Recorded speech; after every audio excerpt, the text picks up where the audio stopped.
Hi guys! Welcome sa Sipnayan. In this video ay magsimula tayo na panibagong series. No? Sa series na ito pag-uusapan natin ay yung permutation. No? So bago natin i-introduce yung permutation, baka type yung sagutin yung problem na nasa screen ninyo. No? In how many different ways or arrangements can three students sit on a bench for picture taking? No? So pwede natin pangalanan itong mga estudyante na to. Halimbawa sila ay si Ana, si Ben at saka si Celia. Okay, so pwede nyo sagutin, no? Pause nyo muna yung video, countdown ako ng 5, then within the countdown, pwede nyo i-pause yung video and then later, pwede nyo i-play ulit para tignan nyo yung discussion ko kung pareho ba dun sa sagutin nyo, no? So, countdown na ako, 5, 4, 3, 2, 1. Okay, so sana na-pause nyo yung video, no? At nasagutan nyo yung tanong. The easiest way, no, siguro, as of now, pwede natin gawin is to list, no, yung possible arrangements ni Ana, Ben, and Celia. So, pwedeng ABC, no? Tapos, pwedeng si Ana pa rin sa unahan, tapos pagpalitin lang natin itong dalawang to. So, CB, tapos na pala kay Ana. Pwedeng si Ben yung susunod, tapos AC, tapos si Ben pa rin, and then we switch Ana and Celia. So, magiging CA. Tapos ito C, AB, tsaka C, BA. So, hopefully, nakuha nyo tong list na to. So, ito lang, 6 lang actually. So, there are 6, ang sagot dyan is there are 6 possible arrangements, no, or 6 different ways. Ana, Ben, and Celia can sit on the bench for picture taking. Of course, malinaw naman ang pinag-uusapan naman natin dito is yung order nila in terms of pag-upo, no? So, meron tayong 6, no? So, aside from that, no, this is, listing is good for kagaya niyan na konti lang sila. Pero pag medyo marami na, may another way, no? Tuturo ko sa inyo, tinatawag natin na possibility tree. So, sa possibility tree, may starting point ka. Start. And then, meron kang branches, no? Yung branches mo, nandyan yung mga unang choices mo. So, kung ilan yung choices mo, meron kang 3, di ba? Si Ana, si Ben, tsaka si Celia. So, yan yung number of choices mo. So, magiging, ito yung A natin, ito yung B. Tsaka ito yung C. So, yun yung number of choices natin.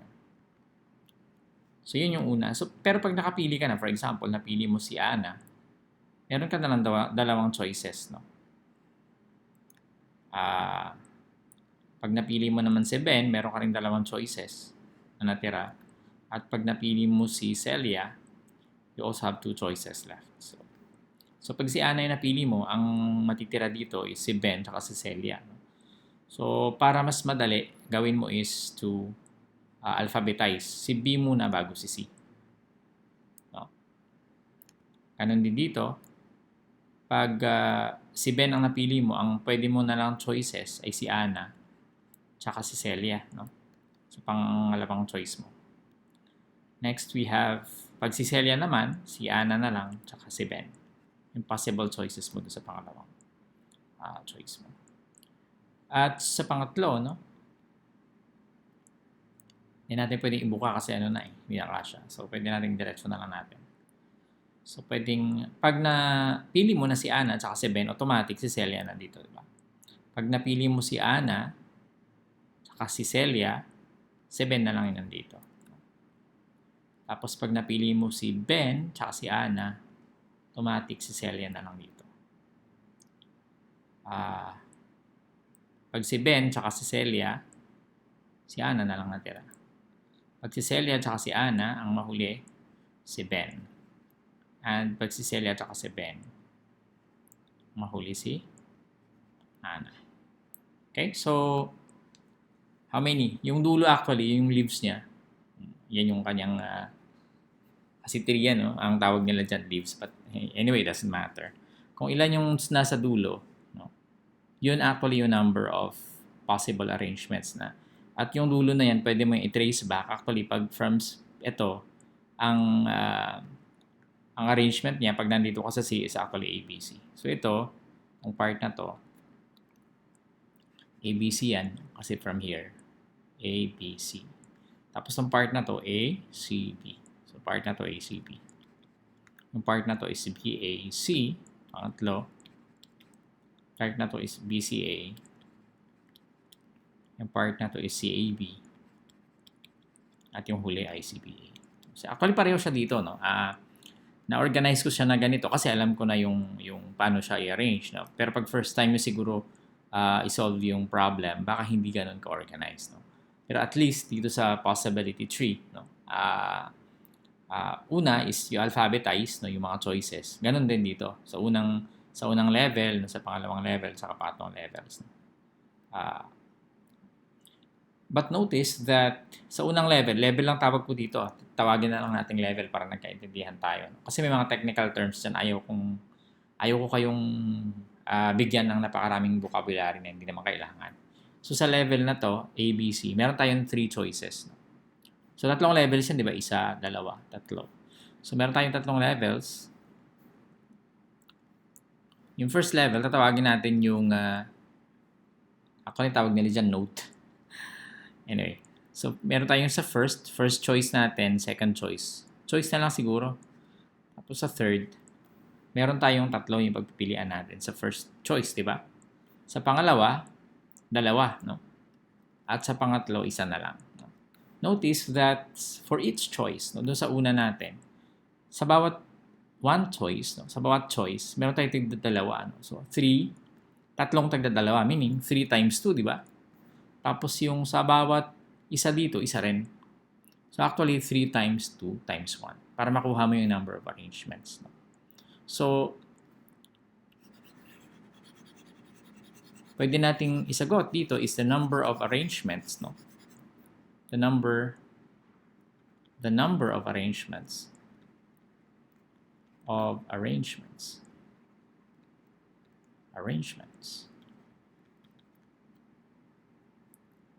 of a set of 3 students. Lagyan natin ng set. Pwede nyo lagay number of arrangement of 3 students. Pwede naman. 3 students taken 3 at a time.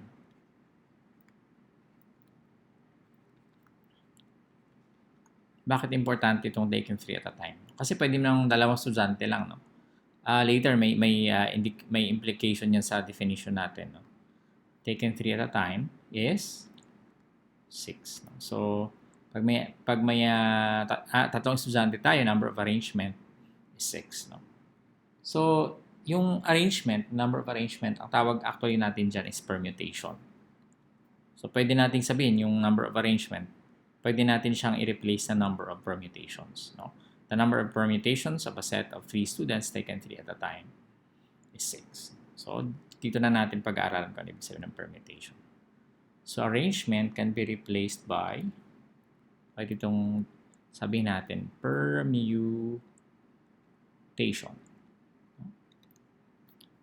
So, ano ba yung permutation? So, a permutation, this is a definition, no? Permutation is an arrangement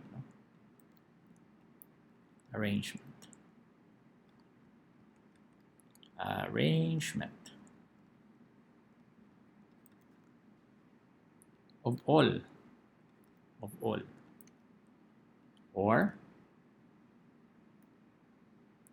part of a set of objects.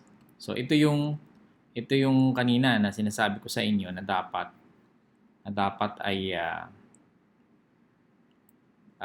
specified kung ilang objects kasi kung ilang students, no? Kasi dito sinasabi niya all or part. So pag sinabi mo all or part, I can arrange for example from 3 students, pwede kong i-arrange na dalawa na lang yung nakaupo sa bench, no? So naiwan yung isa. Pero dun sa ginawa natin, 3 estudyante, 3 sila. So, pinili natin yung all. Okay, so, yung number of students, no? So pwede nating pwede natin tong we can get out of the number of students. So pwede nating sabihin na number of 3 objects taken 3 at a time. So aside from, pwede namang hindi estudyante, di ba? Pwedeng prutas yan or whatever, no? So the number of permutations, no? Permutations. Pwede nating palitan yung students. The number of permutations of 3 objects taken 3 at a time. Taken 3 at a time is 6. So meron tayong notation diyan sa permutation, no? Pwede nating the number of permutation of 3 students taken 3 at a time can be written as 3p3. So ito yung permutations number of 3 objects taken 2 at a time. Bakit 2? 3 taken 3 at a time. So kung gusto mong dalawang estudyante lang, 3p2. So 3p2. Permutations of 3 objects taken 2 at a time, or permutations of 3 students taken 2 at a time. So kung baga, yung sa ABC, meron kang iwan na isa. Okay. So bibilangin din natin yan sa susunod at magka-come up tayo ng formula based on sa problem natin. Okay, so as of now, yan lang muna yung ating discussion. At least dito sa video na to ay na-introduce natin yung ibig sabihin ng permutation.